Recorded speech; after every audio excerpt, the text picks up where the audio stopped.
नमस्कार, मैं हूं कायनात खान। आप देख रहे हैं social TV prime time bulletin. खबरों की शुरुआत करने से पहले नजर हेडलाइंस पर। कई स्थानों पर मनाई गई राष्ट्रीय कवि रामधारी सिंह दिनकर की जयंती। विद्वानों ने उनके जीवन पर डाला प्रकाश। 6 माह में ही हो गया टीएनबीयू की कुलपति नीलिमा गुप्ता का स्थानांतरण। डॉक्टर हरि सिंह गौर विश्वविद्यालय की बनी नई कुलपति। मछली मारने के जाल में फंसकर डूबने से भतोड़िया पंचायत के 40 वर्षीय युवक की मौत। परिजनों में पसरा मातम। और राष्ट्रीय पोषण मिशन परामर्श केंद्र का हुआ उद्घाटन। राष्ट्र में महिलाओं व बच्चों को स्वस्थ रखना कार्यक्रम का मुख्य उद्देश्य। अब खबरें विस्तार से। अपनी लेखनी के माध्यम से सभी भारतीयों में राष्ट्रीयता की भावना जागृत करने वाले राष्ट्रीय कवि पद्म भूषण रामधारी सिंह दिनकर की जयंती तिलकामांझी भागलपुर विश्वविद्यालय में मनाई गई।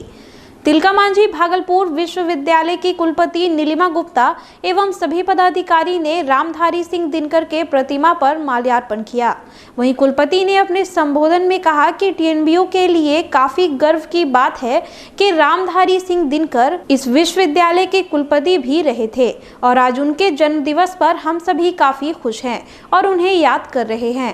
ये तो तिलकामांझी भागलपुर विश्वविद्यालय के लिए बहुत ही गर्व का विषय है कि रामधारी जी दिनकर इस विश्वविद्यालय के कुलपति भी रहे और आज क्योंकि उनका जन्म दिवस है तो हम लोग सब हर्षो उल्लासित हैं। सभी लोग यहाँ पर आप देख रहे हैं, सभी अधिकारीगण हैं, हिंदी के विभागाध्यक्ष हैं जिनके संरक्षण में ये वाटिका ये तैयार की गई है।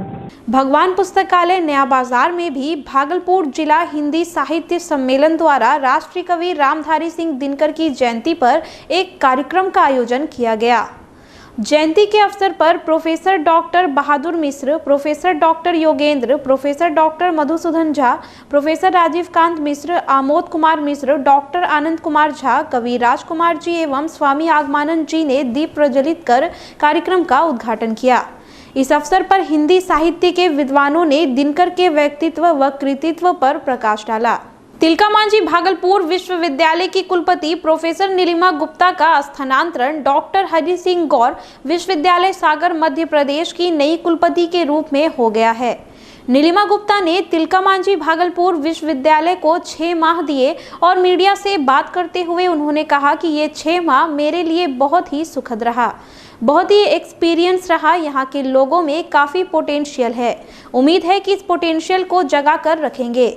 आज उनके विदाई समारोह पर सभी विश्वविद्यालय के प्रशासनिक पदाधिकारी मौजूद थे। इस पीरियड में जो 6 माह मैंने यहाँ पर बिताए हैं, मुझे बहुत अच्छा यहाँ पर एक सुखद एक एक्सपीरियंस मिला है और मुझे लगा कि यहाँ लोगों में बहुत पोटेंशियल है और इस पोटेंशियल को हम लोग को आगे ले जाना है, चाहे वो शिक्षक हो यहाँ के, चाहे कर्मचारी हो, चाहे हमारे छात्रगण हों। मैं यही चाहूँगी कि भविष्य में भी वो लोग इसी स्पिरिट से काम करते रहें। और बिहार कोऑपरेटिव के सभी सदस्यों को सूचित किया जाता है कि 19 सितंबर को आयोजित आम सभा सदस्यों का कोरम पूरा नहीं होने के कारण सभा की कार्यवाही स्थगित कर दी गई है। अब सभा की कार्यवाही 26 सितंबर को दिन के 11 बजे तिलकामांझी भागलपुर यूनिवर्सिटी के बहुउद्देशीय प्रशाल में आयोजित की जाएगी। सभी सदस्यों से अनुरोध है कि उक्त तिथि को ससमय उपस्थित होने का कष्ट करें। नाथनगर प्रखंड क्षेत्र के भतोड़िया पंचायत के पश्चिम टोला निवासी सीताराम महलदार के 40 वर्षीय पुत्र प्रमोद महलदार की नदी में डूब जाने से मौत हो गई। परिजनों से मिली जानकारी के मुताबिक मृतक मछली बेचने का काम कर परिवार का भरण पोषण करता था। मृतक मछली पकड़ने के लिए नदी में गया, जहां पैर फिसल जाने से वह गहरे पानी में चला गया और पानी में मछली पकड़ने के लिए लगाया गया जाल में फंसने से उसकी मौत हो गई। इस घटना में परिजनों का रो रो कर बुरा हाल है। सूचना पर पहुंची मधुसूदनपुर थाना पुलिस ने शव अपने कब्जे में लेकर पोस्टमार्टम के लिए भेज दिया है। घटना 3 बजे 4 बजे उठा और वहाँ से सर सामान सब चीज़ लेकर के यहीं पर आया मछली निकालने के लिए।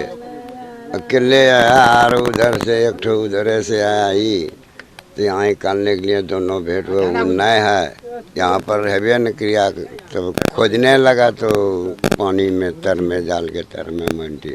राष्ट्रीय पोषण मिशन के अंतर्गत पोषण माह की शुरुआत गुरुवार से किया गया, जो 1 सितंबर से 30 सितंबर तक चलना है। जिला स्तरीय पोषण परामर्श केंद्र का उद्घाटन जिला प्रोग्राम कार्यालय भागलपुर की ओर से किया गया। कार्यक्रम की शुरुआत डीडीसी प्रतिभा रानी के साथ कई पदाधिकारियों ने सामूहिक रूप से दीप प्रज्वलन कर किया। मीडिया से बात करते हुए डीडीसी प्रतिभा रानी ने कहा कि इस कार्यक्रम का मुख्य उद्देश्य है कि हमारे पूरे राष्ट्र में खासकर महिलाएं व बच्चे स्वस्थ रहे। यह तभी संभव है जब पोषण आहार के बारे में जानेंगे और उसका सही तरीके से सेवन करेंगे। कार्यक्रम में डीडीसी प्रतिभा रानी के अलावा सहायक समाहर्ता चंद्रमा अत्री, अपर अनुमंडल पदाधिकारी अनु कुमारी, वरीय उप समाहर्ता कोमल किरण, जिला प्रोग्राम पदाधिकारी सीलिमा कुमारी, आईसीडीएस जिला समन्वयक राष्ट्रीय पोषण मिशन के अरविंद पांडे, प्रोग्राम समन्वयक मोहम्मद तबरेज खान के अलावे सभी सीडीपीओ और सभी सेविकाएं भी मौजूद थी। गांधी शांति प्रतिष्ठान केंद्र द्वारा गांधी शांति प्रतियोगिता के चौथे दिन निबंध लेख प्रतियोगिता का आयोजन किया गया। प्रतियोगिता सीनियर और जूनियर 2 वर्गों में आयोजित की गई, जिसका विषय गांधी जी के जीवन पर आधारित था।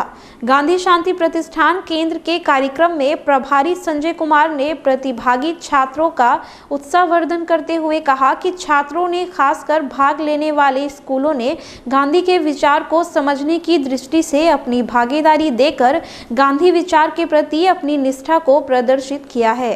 प्रतियोगिता में भाग लेने उत्कृष्ट प्रदर्शन करने वाले बच्चों को पारितोषिक गांधी जयंती के अवसर पर दिया जाएगा। हमारा उद्देश्य बच्चों के अंदर की छिपी हुई प्रतिभा को आगे लाना। बहुत सारे ऐसे बच्चे हैं जो बीच में आते हैं, गाँव से है, देहात से है, उनको अपने आप को खुलने का मौका नहीं मिलता, लेकिन जब यहाँ पर आकर वो गाते हैं तब पता चलता है कि गाँव में भी प्रतिभा है। नवगछिया पुलिस जिले में विभिन्न लोगों के चोरी और गुम हुए मोबाइल फोन्स को तकनीकी अनुसंधान के आधार पर पुलिस द्वारा बरामद कर लिया गया। बरामद मोबाइल फोन्स कई थाने क्षेत्रों से बरामद किया गया है। बरामद मोबाइल फोन्स को उनके असली मालिकों को नवगछिया एसपी सुशांत कुमार सरोज के कार्यालय में सुपुर्द कर दिया गया। मोबाइल प्राप्त होने के बाद लोगों ने खुशी जाहिर करते हुए नवगछिया पुलिस को धन्यवाद दिया। कुछ दिन पहले मेरा मोबाइल खो गया था और यहाँ के प्रशासनिक जागरूकता के कारण से मेरा मोबाइल मिल गया। इस नाते हम लोग को बुलाया गया तो हम लोग यहाँ पर आए थे। Jawaharlal medical college hospital Mayaganj में अधीक्षक डॉक्टर ए.के. दास के द्वारा एक विशेष बैठक की गई और उसमें कई बड़े निर्णय लिए गए। मीडिया से बात करते हुए उन्होंने कहा कि मीटिंग का मुख्य उद्देश्य था इमरजेंसी में जो काम चल रहा था उस पर किस तरह से और सुधार किया जाए, जिससे मरीजों को कोई परेशानी का सामना ना करना पड़े। ऐसा ना हो कि रात में मरीज को रेफर कर दिया जाए बिना सीनियर डॉक्टर के देखे। जूनियर डॉक्टर अब रात में मरीज को रेफर नहीं कर पाएंगे। उन्होंने यह भी कहा कि अगर मरीज हमारे पास आते हैं तो इमरजेंसी के लिए ही रात में आते हैं और हम अगर रेफर ही कर दें तो हमारी कोई ज़रूरत नहीं रह जाएगी। काम चल रहा था तो उसके काम में किस ढंग से सुधार करें कि इस तरह की नौबत नहीं आए कि मरीज जो है रात में रेफर हो जाए एक जूनियर डॉक्टर के द्वारा। उसको सीनियर डॉक्टर ने नहीं देखा और एक जूनियर डॉक्टर ने बिना अपने सीनियर को दिखलाए हुए उसको रेफ़र कर दिया। तो इमरजेंसी डिपार्टमेंट में काम करने का क्या संस्कृति होना चाहिए और क्या है, लगता है इन लोगों को नहीं बताया गया था अब तक। तो उनको मैंने डिटेल्स में बताया कि और बताया ही नहीं, वो सारा चीज़ जितनी बातें हमने उनको बताई वो आदेश में भी निर्गत हो रहा है।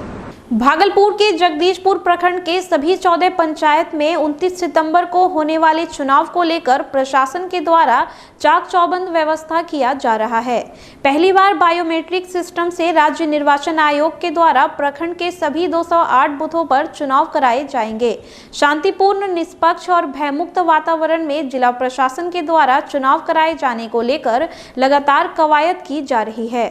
जगदीशपुर के प्रखंड विकास पदाधिकारी और पंचायत चुनाव के प्रखंड के आरओ तरुण कुमार केसरी ने बताया कि सभी अति संवेदनशील और संवेदनशील बूथों की सूची जिला निर्वाचन आयोग को भेज दिया गया है। प्रशासन जीरो टॉलरेंस के आधार पर पूरे प्रखंड में चुनाव कराए जाने को लेकर कटिबद्ध है, जिसको लेकर तैयारियां अंतिम चरण में है। उसकी सारी तैयारी होगी, मतपत्र छप के आ गई है ईवीएम कमीशनिंग का काज हम लोगों ने आज से प्रारंभ करेंगे, 2 दिन में काम खत्म हो जाएगा। जहाँ तक शांतिपूर्ण वातावरण में ईवीएम चुनाव कराने का संबंध है, उसकी सभी तैयारी हम लोगों ने कर लिया है। 100% शांतिपूर्ण मतदान होगी, इसमें किसी प्रकार का संशय नहीं होना चाहिए। फिलहाल खबरों में इतना ही। अब मुझे दीजिए इजाजत। नमस्कार।